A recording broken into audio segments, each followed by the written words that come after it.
Hey, hey, hey! Welcome back to the NOTCAST. Mark's not a podcast where an oldish bloke with a beard, glasses, and no hair, I know there's very few of us on YouTube, talks about oldish records and undoubtedly tells you things that you don't know, don't care to know in a slightly boring fashion. Well, so be it. It is the 20th of April 2025 today, and it being 420 Day, what finer band is there for me to talk about than Pink Floyd? Obviously I could talk about the Grateful Dead, but I'm British, and the Grateful Dead never transferred to Britain. In fact, if I remember rightly, I did check once, they played something like 6 shows in Britain in the last 40 years of their existence. So I got the impression that the Grateful Dead weren't actually that interested in the UK, and I never listened to them, although I'm sure they're a fantastic band if you're on drugs. I've never gelled with them. And in confession time, I have never taken any illegal drugs. Now, that will surprise you, but I did work in forensic science. That was one of my first jobs, and I spent some time working around controlled substances, Class A's, Class B's, murders, rapes, various unpleasant events in human life, and often saw the worst days of people's lives. And one of the things that happened there was random drug testing, and I decided that I wasn't going to risk a job just by taking drugs when frankly I could take alcohol, and I thought that was going to be a safer and wiser move for me. It probably wasn't, but it is what it is. We are where we are, another banishment speakisms, and so therefore I'm going to slip back into the lane of talking about Pink Floyd. So I've been talking about every Pink Floyd album sequentially in chronological order, including the solo albums. Heaven help us, some of those aren't great. Over time, and we're now up to the period of the band's final studio album released during their lifetime. Not necessarily the final studio album to be recorded, but certainly most of it was the final studio album that was recorded. And that was 1994's Division Bell, released in, depending on where you are in the world, either the 31st of March or the 6th of April, 1994. Here's a vinyl bootleg picture disc from Germany. But before that happened, some other things happened, and there's a pretty obscure Pink Floyd soundtrack release which you probably wouldn't know about. In fact, there's 2 of them, but I've only got 1 of them. And this is in 1991, broadcast on British television and later released as a sell-through VHS on the absolutely unexciting Picture Music International label, a documentary called La Carrera Panamerica, in which 2 bored multimillionaires drive around Mexico recreating a recreation of the La Carrera Panamerica legendary car race. So reheld in October 1991, and they went and took, I think, some 1953 E-Type Jaguars. There they are on the front, because those won the race in 1951 or whenever the year was, and decided they were going to go and redo it in those cars. This is a rich man's folly. It is not very good at all. And in full transparency, I fell asleep the first time I watched this, and it hasn't improved since then at all. So this is a 50-ish minute documentary, 65 minutes, which was released in one form on VHS, and it follows David Gilmour and Nicholas Berkeley Mason as they drive old cars around Mexico to try and win a race and fail. And because some of the filming wasn't particularly great, they've reshot various bits in Mexican restaurants in Notting Hill and other places to make it look more authentic. Ideally, this would have been released in some form on 2019's later years box set, where it belonged. But as the book by Nick Mason, Inside Out, says, there is a faint sense of embarrassment from David about it over time, and therefore has decided not to reissue it. So if you want to hear the soundtrack, you either have to have a VHS player. By the way, the last VHS player was manufactured in 2006, and this has been deleted for about 30 years, or find a copy someone's ripped and stuck on YouTube, which is your most affordable and easiest way of watching it. That said, Pink Floyd do provide the soundtrack for this. So in November 1991, Nick, Rick, David, Guy, Gary Wallace, I think John Carrin, Tim Renwick went into the studio with no preconceived ideas and improvised approximately 7 new pieces of music that were scattered all the way through this, that became effectively a VHS-only soundtrack album. This material has never been released in audio form, on a CD, DVD, vinyl, etc. Only ever been available on VHS. And they are uninspiringly titled songs like Country Theme, Small Theme, Big Theme, Carrera, Slow Blues, Mexico 78, and Pan Am Shuffle. They are unexciting blues jams that would make thoroughly average and workable B-sides. That's not the fate these songs ever had. These songs only ever appear on VHS. So, the Carrera Pan America is a not essential part of the Floyd territory, but a rich man's folly, and there's something a little bit tone deaf about the concept of the film, going, well, we're going to go and drive incredibly expensive, incredibly rare cars at incredibly stupid speeds all across Mexico and film it because we're incredibly rich and that's the kind of stuff that we can do. Obviously these days it would be a 15-second TikTok and it would go extremely viral whatsoever, or someone went and go, look at all how these crazy things happen, but then this was perhaps a slightly more actually maybe VHS was the first form of TikTok, who knows. There you are. And with me being bitchy, there is also a release I don't have, the only Pink Floyd release, because technically it's David Gilmour, and well, it's the soundtrack to a 1992 documentary called The Mandelbrot Set, also known as The Colours of Infinity, narrated by Arthur C. Clarke, a now controversial person who is most definitely dead. And 4 or 5 instrumental songs recorded by Pink Floyd in the studio were used as parts of the soundtrack. Parts of those songs became parts of later songs on the Division Bell. Parts of them didn't.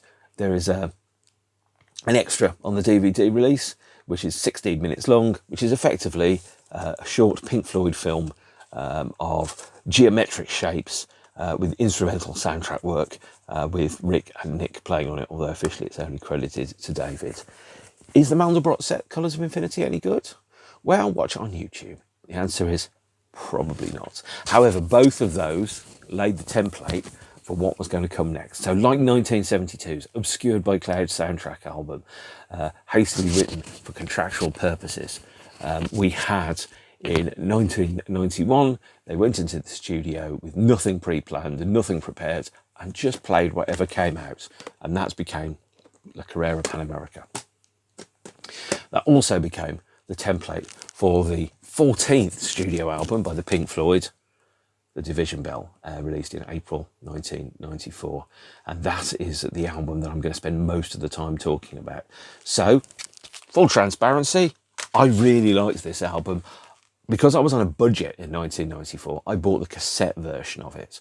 And the cassette version I bought a couple of months after it came out because it was second hand for about £3 in one of the record shops in Leicester where I was studying. I was on a significant budget, so I bought that tape and I played the heck out of it. And it was a kind of a weird thing because these days you just go on streaming and, you know, straight away you'd get the album and you'd know exactly what was going on in it. And if you couldn't afford it, sorry, I need to rehang my microphone. If you couldn't afford it, you could always listen to it for free. That was not an option for me in 1994. You either had to physically own it or know somebody that physically owned it and then therefore physically would let you physically tape it and stick it onto a C60 tape. And as we all know, home taping is killing music. So there we are. And with home taping killing music, this was the album that came out. So, Division Bell. I really, really enjoy it. It's one of my favourite Pink Floyd albums. It's probably my top 5. I might do a ranking when I get to the end of the sessions, talking about my Pink Floyd albums. But yes, this was very, very, very good indeed. So, 2 things to know. Firstly, the CD and cassette editions have different mixes to the original 1994 vinyl. The 1994 vinyl, because the CD runs for 66 minutes, the 1994 vinyl is truncated by about 7 minutes, taking out parts of songs, repetitive sections, moving bits around, cutting short instrumentals. And so this is the cut that is on this about 2010 bootleg picture disc from Germany. And it's fine, totally fine, by the way. This is the only version of the Division Bell on vinyl I do have. I haven't got the 2CD 2014 reissue because don't have to, don't want to, don't need to. This is good enough for me. And it's a fabulous 11-song concept album. The title, The Division Bell, inspired by Douglas Adams, who wrote Hitchhiker's Guide to the Galaxy, an alumni of various parts of Cambridge, who was also known to the band and a bit of a friend of them at the same time. Until very recently, before the album came out, there was discussions around what's the album going to be called. Well, David Gilmour wanted to call it Pow Wow, not a great name. And Nick Mason's preferred title was Down to Earth, which is good, perhaps not quite as good as it's. And they asked Douglas Adams, and went, what can you think of? And he went, The Division Bell. Now, The Division Bell is a lyric or a line that appears in the album anyway, in the song High Hopes, the ringing of the Division Bell. And the Division Bell, for those of you who don't know, is in the members of Parliament, in British Parliament. They have the bell that's used to announce when people have to vote. That is called the Division Bell because it's the bell that really kind of ushers in and announces the division between people. Because not everyone is going to vote for the same thing. And before you hear somebody in the distance shouting, "Stop Brexit," that is exactly the type of division that we're talking about. And that's a really interesting concept for an album. It's a really good name for an album because the Division Bell, as you can see here, the cover artwork on the LP here is two metal heads. That's on there as well, and it's also two metal heads that are on here. The cassette version features two stone heads, and if you look at it, by the way, in the background, in between the heads, is Ely Cathedral in Cambridgeshire, which is a very nice cathedral indeed. I don't have a list of my favourite cathedrals in Britain, by the way. Some people do. I don't. And the Division Bell as an album is a concept album that really picks up, I think, one of the major themes. So all Pink Floyd albums, certainly from Dark Side of the Moon onwards, had concepts. The concept album for this is around the failure of communication between people and how that causes division. So if you look at it, it's obviously two halves. So a left and a right side, symbolising the left and right side of the brain.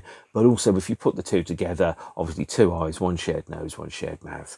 And then those lines there, those four lights there, kind of signifying a communication, a transference of energy and information between people verbally. So it's a song, it's an album all about the power of communication and the power of talking, which is specifically mentioned a number of times in the album, but also most obviously the song Keep Talking, which is the 9th song on the album. So let's go into, I've already started, but let's go into the genesis of the Division Bell. So the album started recording in January 1993, after the Floyd played one live show in October 92 at the Royal Albert Hall. They played 3 songs for the Chelsea Arts Club Ball, so they felt that they were up to speed.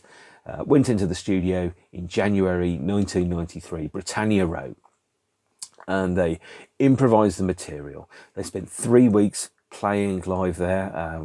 David, Nick, Rick, Guy on bass, and John Carrin, as well, as evidenced in the DVD that comes with the Endless River album.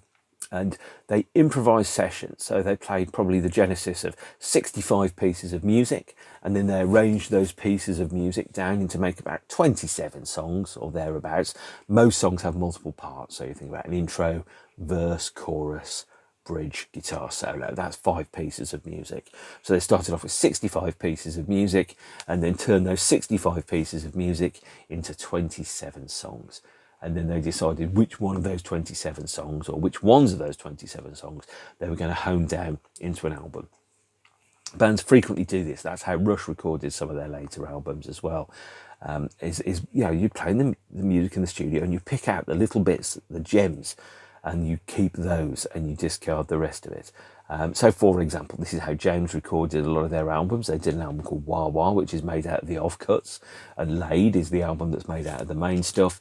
Division Bell is effectively the same kind of thing. It's the main album, and the offcuts, the songs that didn't quite make it into the main album, were later released in 2014 as The Endless River, which will get a separate episode, by the way. The band then looked at the 27 songs and they voted them down to find out what the core ones were going to be. And they picked 11 in the end. Each one of those made it onto the album, with the other 16 kind of relegated to the B team that would be picked up later on. And the ones that were on those other 16 songs were collectively known as the Big Spliff, which is a largely instrumental demos album, which was never really completed or finished until later on. And parts of the Big Spliff were bootlegged, several of them, Alon's Y, Untitled, I think it's called Nirvana as well. Songs like that were released, and was it Arvika as well, but most of them later appeared in finalised, remixed and re-recorded forms on 2014's Endless River album. In order to kind of capture the theme of the album and the time, the band took all their old equipment, such as the Farsifers and the other kind of equipment, and they brought it back out of storage, kitted it back up, and started it on that way. So they brought back so the songs could be created organically. Now, if you've heard an album that feels like it hasn't been created organically, you're going to get a sense of, well, yeah, it sounds like 5 people playing at the same time, but they're not, because it's 5 people that are playing at different times trying to create a verisimilitude, a facsimile of something that's real, like CGIing in separate actors from separate takes to make it look like they're all responding to each other, and they're not. This was the sound of 4 or 5 people in a room together, making a noise and creating it together that was then moulded into songs. So, without any further ado, and I've been mucking about for long enough, let's go into what's on the album. It opens with a track called Cluster 1, which is Cluster 1, by the way, takes its name from an observatory. Now, this is a surprising thing for you, and you may not know this. This is the observatory, which is here. Pink Floyd exploring inner and outer space for the first time. This observatory kind of looks deep into space and sees what's happening out there. And I think it's somewhere in Mexico. I can't remember where it is or what it's called. I did write this down somewhere, and I cannot remember where I stuck that, like a twit. But the album does also feature, by the way, it opens on 2 particular hums. And this is where I'm going to have to read off a sheet of paper. So there's a low frequency that's in the song. The low frequency is the dawn chorus, which is an almost inaudible frequency which operates at the start of a day. And that's actually a recording of the solar wind, the radio spectrograph of the solar wind that happens at dawn, which, by the way, is detected by here.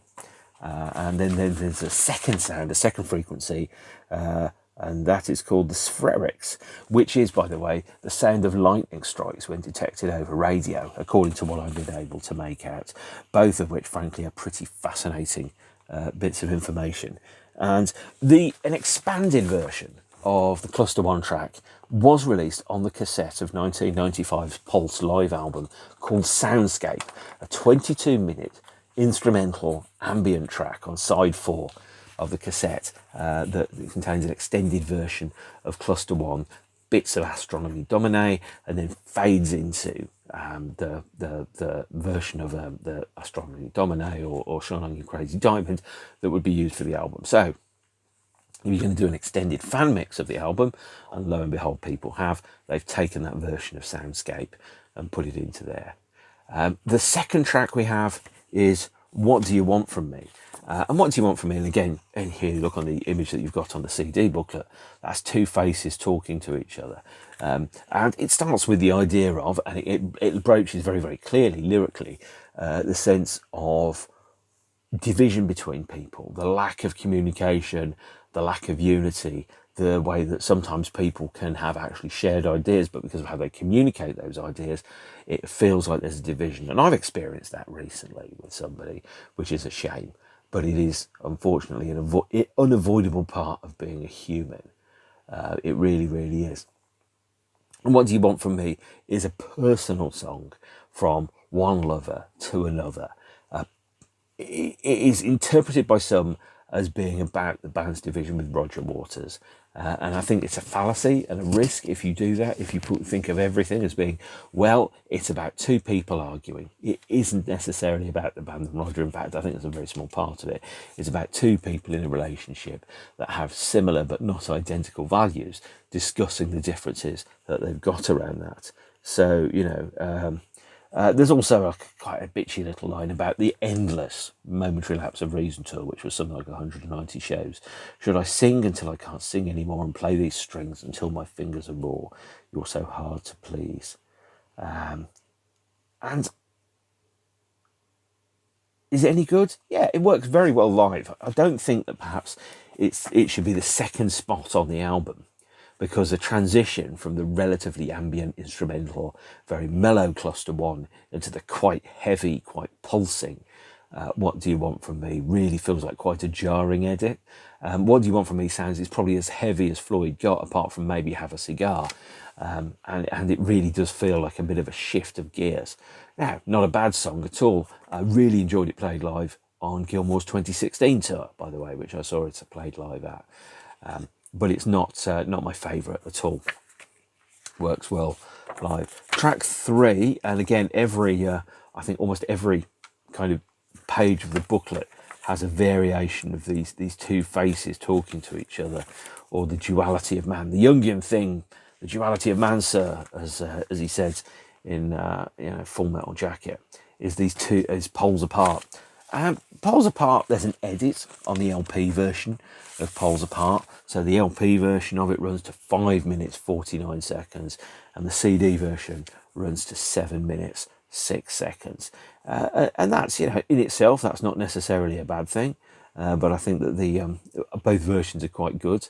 By the way, Poles Apart does follow the relatively standard D-A-D-G-A-D chord structure. Don't anyone dare give a damn, as the Wonder Stuff had it. And the first verse of Poles Apart is about Sid. The second verse of Poles Apart, yes, it's about Roger. And so the first verse is, did you know it was all going to go so wrong for you? Did you see it was all going to go so right for me? Why did we tell you then you were always the golden boy then, and that you'd never lose that light in your eyes? And there was an anecdote about when Syd Barrett left the band, or not long before Sid left the band, where he was at, I don't know, the UFO club, and somebody started talking to him, and he just looked vacant, and like the light in his eyes had gone out.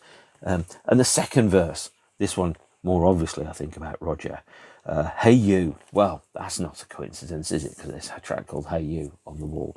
Did you ever realise what you'd become? And did you see that it wasn't only me you were running from?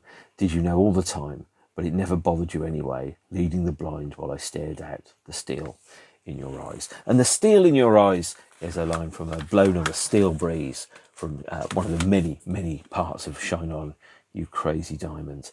The middle of Poles Apart is a track which has been called by some people Carnival Relations, which is funny and slightly sneaky. The actual middle of Poles Apart it appeared on the Endless River album, and it was called Surfacing, and it was pitched up or sped down or something, the difference between, to create an own separate piece of music. Now there is a fan mix of Poles Apart that puts that part of Surfacing back inside Poles Apart, and it sounds like it should always have been there. So I disagree with the editing choice for that particular song, but that's just me, and that's my opinion. Your mileage, of course, may vary. Track 4 is called Marooned, and there is a 4-minute 12-second edit on the LP version. It runs to 5:58 approximately on the CD. That's an instrumental, and interestingly for Marooned, it's an instrumental that is, and by the way, here's the cover art for Marooned, again showing two faces reaching to each other. These look like whales, and that is not unintentional. Marooned as a song is, and has been, and that's been reinforced by the film that's been shown when the band play it live, and when David played it live on his 2024 tour. There's a symbol, a film of the earth and the seas, and an ecological message around that. There's a message that's being sent from nature to mankind about portending upcoming potential ecological collapse, and the way in which mankind believes it has dominion over the entire of the planet, can do whatever the fuck it likes to this whole goddamn world. And it can't. It just can't. The video for it, which was released in 2014, was filmed at Pripyat, also known as Chernobyl, the place now in Ukraine, where mankind had the biggest single nuclear disaster in the history of the planet.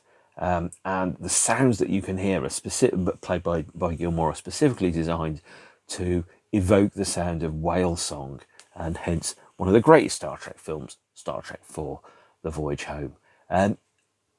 The film which was shown in the background, there's a version from 1994 that was shown on the bootleggers part of the Pulse live DVD, and also was used as a film for the 2024 shows by David. Seems to indicate very, very clearly that there is an ecological and nature kind of element to it. Track 5 is A Great Day for Freedom. And A Great Day for Freedom is a song about the Berlin Wall. It's a song about the fall of the Berlin Wall, the collapse of communism, the end of dictatorship in Eastern Europe, around the post-fall optimism that occurred. Now, I was relatively young in 1990. I was 16, 17, thereabouts. And I remember the collapse of the Berlin Wall. I remember Roger Waters standing at the Berlin Wall dressed in a basically fascist outfit, yelling about his neuroses on the land where Berlin had previously been dissected by a wall dividing humans from each other, which I thought was a little bit tone deaf, not for the last time in Roger's career. And it had a working title of In Shades of Grey, but it was chosen to be A Great Day for Freedom in the end.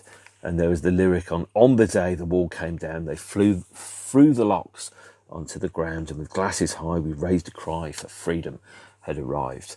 The idea that being, free from your oppressors. And again, as you can see, the cover there, two faces talking to each other at different angles, not facing each other, covered in newsprint.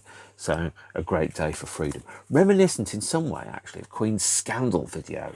I possibly shouldn't be thinking that, but I am. However, I'd like to point out that as far as I can recall, very few times in Pink Floyd's career did any of them have a moustache. I think the moustache was solely limited to Nick Mason, and it was taken out of existence sometime in about 1972.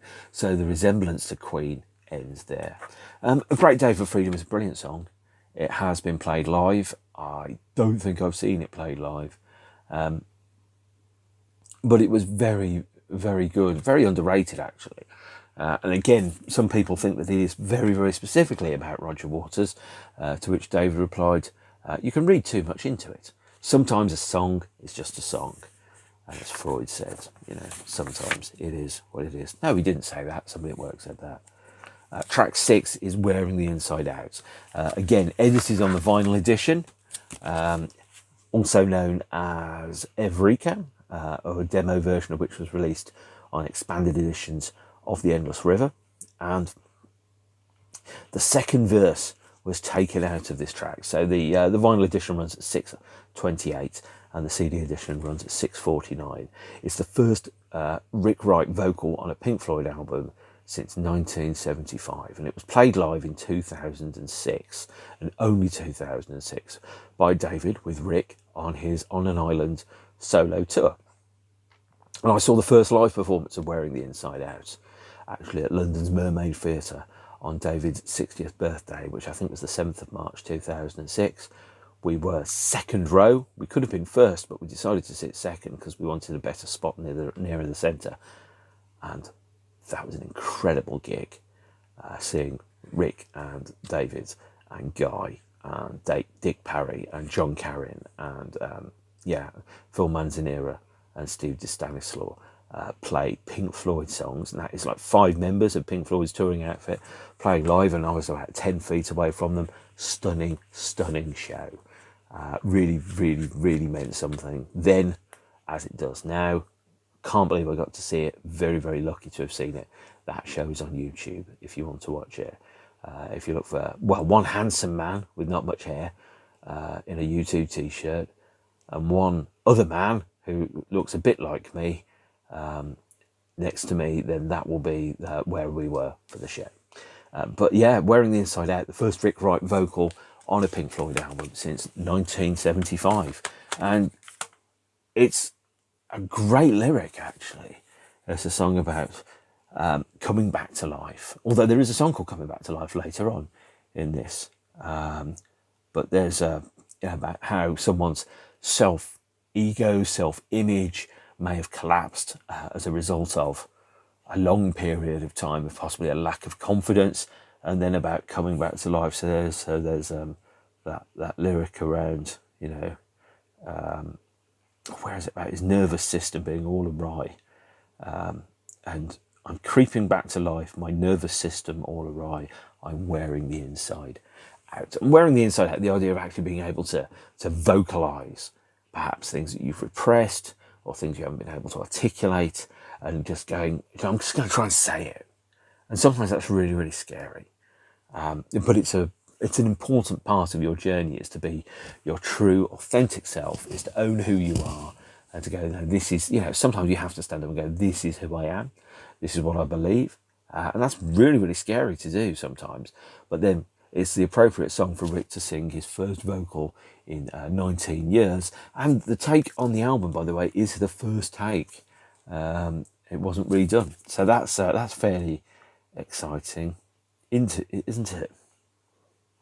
So, and then here's the image that goes inside the booklet. Again, two faces facing each other, not quite looking at each other, a form of communication, but miscommunication here.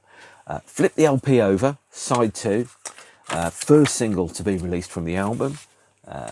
First track most people heard, Take It Back.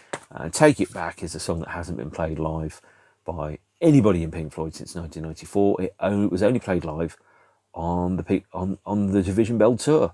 Here is a Division Bell tour t-shirt, by the way. And that's about Earth talking back to mankind and humankind, reprising the themes which you hear in Cluster 1, also in Marooned, around how mankind should not have, a full and arrogant view of how much control and power it has over the Earth. Now, you might think, and I completely understand this, it's a song about somebody taking power back from their lover. The idea of, there's that line here, I spy on her, I lie to her, I make promises I cannot keep, and then I hear her laughter rising from the deep, and I make her prove her love for me. I take all that she can take, and I push her to the limit to see if she will break. And she might take it back. She could take it back someday. And that can be read to be, a song written from an abuser to their partner, about pushing the limits of what someone's prepared to accept. And that's something which has been on my mind a lot recently. The idea is that we are worth only what we are prepared to accept, and we are worth what we allow other people to treat us. So we've got to be better and stronger at that. And the idea of actually, whomever the she is, Mother Nature, I presume, kind of reclaiming back from somebody else the sense of, this is, my lines. This is what I believe in. Now, I don't think that's two faces there. You could probably look at it and go, well, yeah, technically that's a tree trunk and those could be two faces. I think it's just a picture of nature that looks cool as heck. And there is one of the white balloons, which will appear in the videos for High Hopes, and also at live performances of High Hopes as well, using it to signify something. God knows what. Maybe the fact that The Prisoner is a really, really awesome TV show, because there's white balloons in The Prisoner as well. Take It Back got to number 23 in the UK charts. Not my favourite Pink Floyd song. Certainly better than some of them. Better than several species of small furry animals grooving in a cave with a Pict, which by any standards is atrocious. And then track 8, side 2 of the album, is Coming Back to Life. A song I've seen played live many, many times. I saw it at the first Gilmour solo gig that I saw in 2001 at the Royal Festival Hall. I think I've been watching it pretty frequently since then. And Coming Back to Life obviously kind of echoes some of the lyrics that appeared in Wearing the Inside Out, Creeping Back to Life. But also it's a song that was written about Polly Sampson, Gilmour's wife. And I think she didn't write the lyrics for her. So there's a bit of Yoko. Some people are quite sexist and quite cruel about Polly. Polly is a published author, a poet, very good with words, able to articulate perhaps ideas and concepts in a way that Gilmour can't do. And to then go, oh no, she's the Yoko of the band, is fucking bullshit. And it is sexist and it's repugnant. You don't have to like her lyrics. She's very good at them.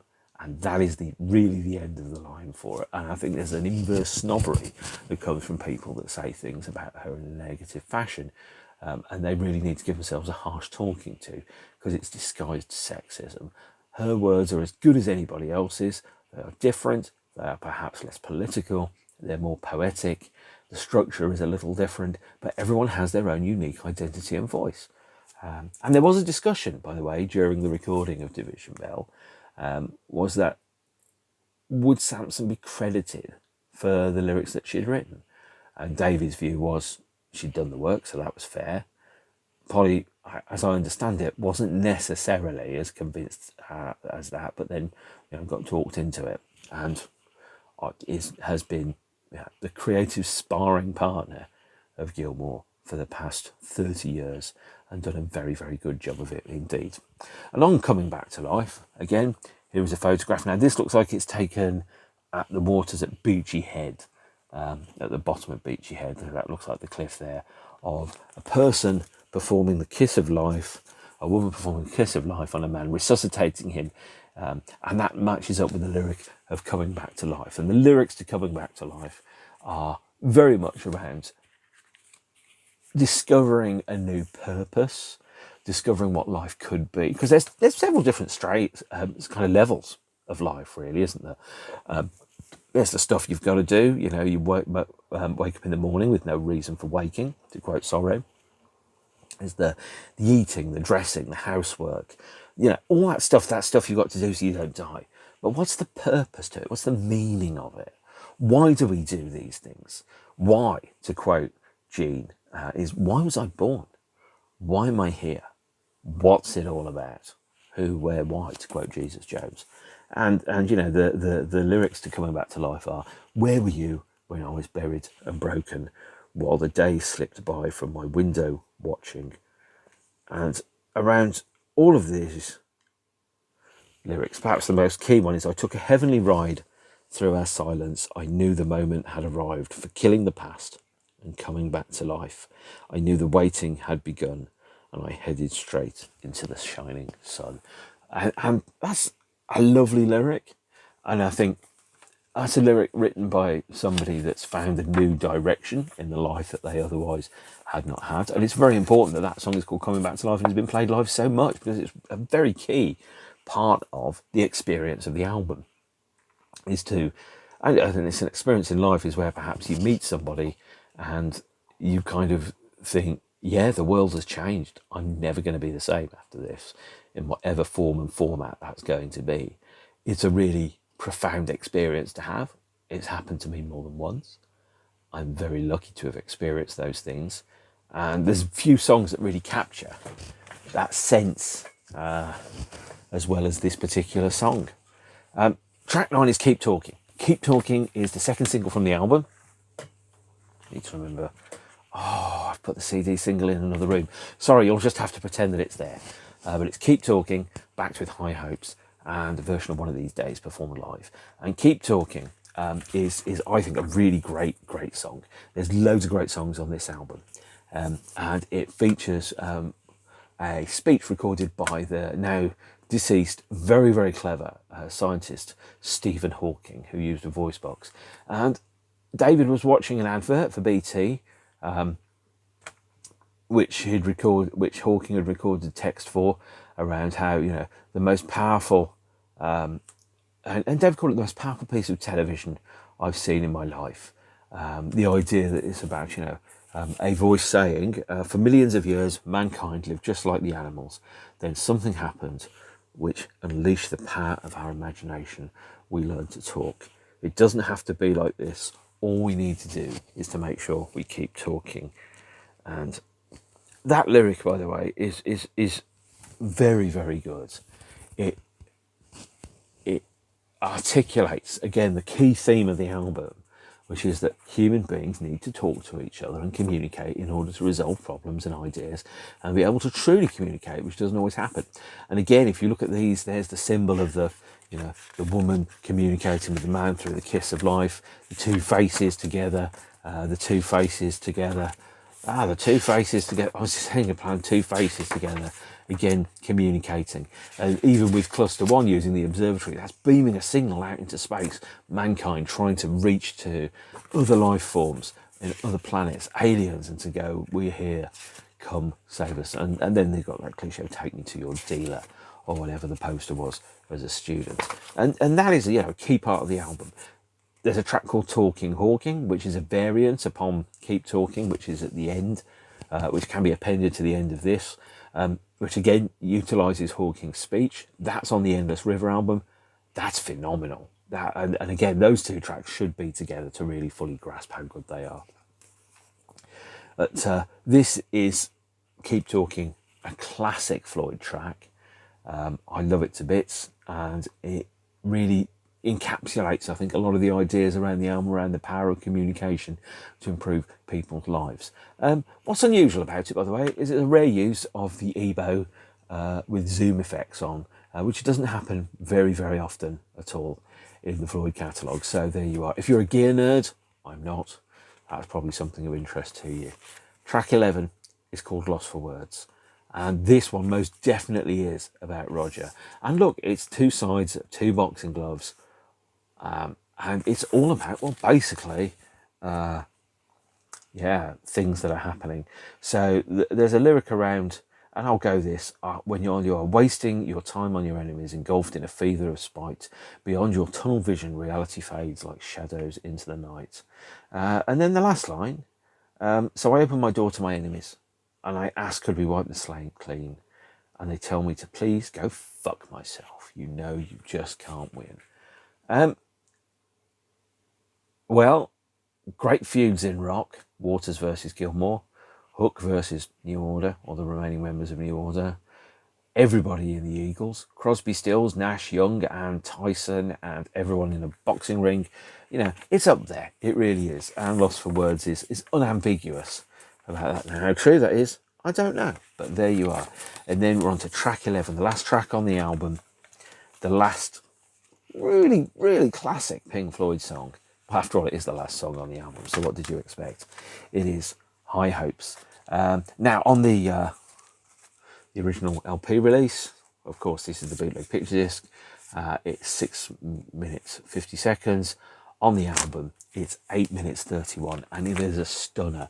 It is just a fabulous, beautiful song that in my eyes, really, really captures, again, a wonderful, evocative moment of life, and the distance that you've travelled between childhood to adulthood. So it talks about some very specific landmarks in Cambridge. It talks about the Cut, which is a path that runs next to a river. It talks about the Long Road, which is, again, a particular road. It talks about the bridges, for example. Now it has lyrics around floating on a river, the endless river forever and ever, which, by the way, there's also a lyric in See Emily Play, one of the very early Pink Floyd singles, which is around floating on a river forever and ever. It's not a coincidence. These things are specifically chosen to evoke the earlier eras of the band. And High Hopes is a song that's, I think, an elegy for, or is it a eulogy? Maybe, who knows? Both, a bit of both, for Sid, who obviously left the group in 1968, recorded See Emily Play. And the video references a number of things from in and around Cambridge. So it features, there's a huge stone bust of Sid that's drawn across the screen.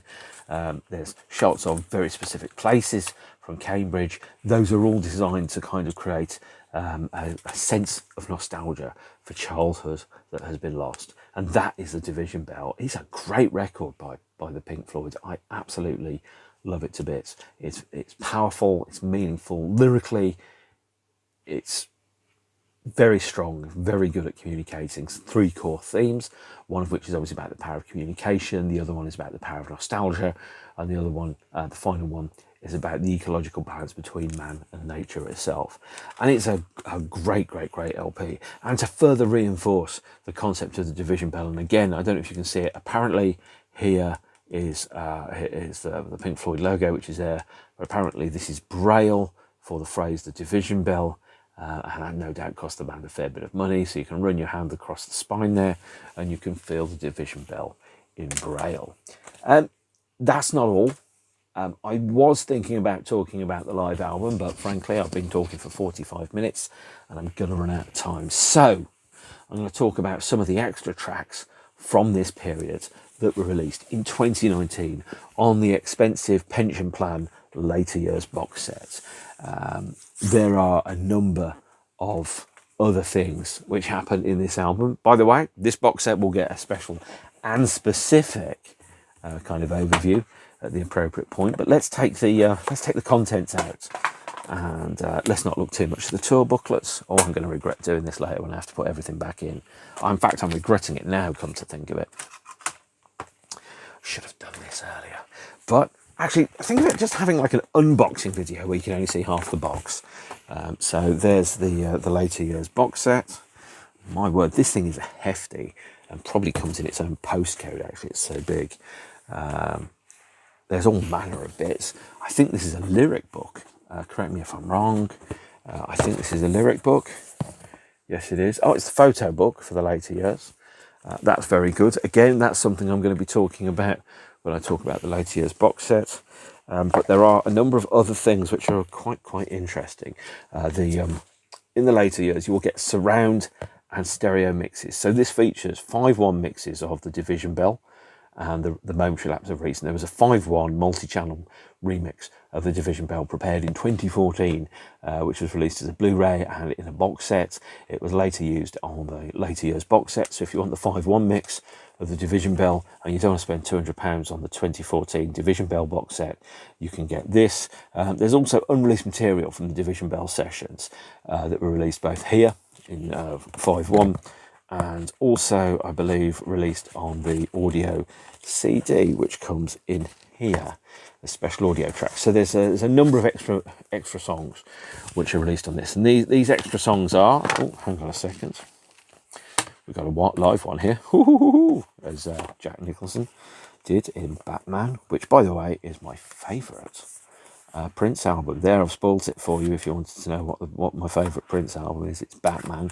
Yeah, I bet you're thinking, he's weird. Well, tell me something I didn't know. So the extra audio tracks that we have are from the Division Bell are, respectively, on here is... now, these song titles are not great. Forgive me. They are Blues 1, Slippery Guitar, Rick's Theme, David's Blues, Marooned Jam, Nirvana, and an early version of High Hopes that is ever so slightly different. Well worth having. Maybe not worth paying the umpteen hundreds of quid that this box set is going to cost you in order to own, but well worth having. And I think they're all on streaming anyway, so you can think about them in that context, if that makes you feel better. Yes, so these are also on disc 4 of the later years box set. Disc 4, the first 5 songs are live songs. So One of These Days from Hanover in 1994, and Astronomy Domine from Miami in 94. Dogs of War, Turning Away, Run Like Hell from Atlanta. And then again, the 7 songs from the Division Bell sessions: Blues 1, Slippery Guitar, Rick's Theme, David's Blues, Maroon Jam, Nirvana, and High Hopes, previously unreleased from that period. That is Pink Floyd's Division Bell, by the way. I will be picking up in a future episode the 1994 World Tour, what Pink Floyd did next, if anything, for your listening delectation. And that means I'm going to go deep into the later years box set. I'm going to go into the bootlegs. My word, what a lot of bootlegs there are. I've got 4 CDs. Actually, I've got 6.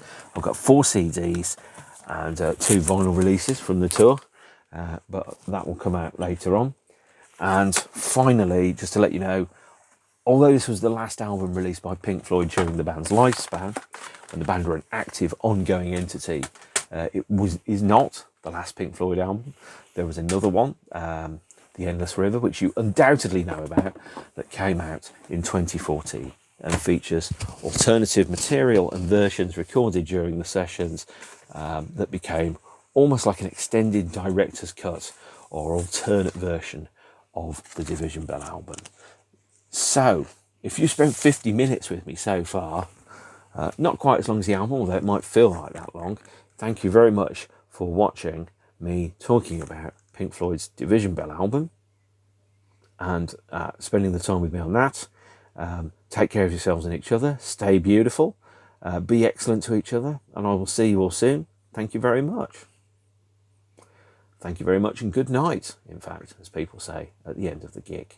Okay, right. It's quite late now. Time for some crisps. Bye.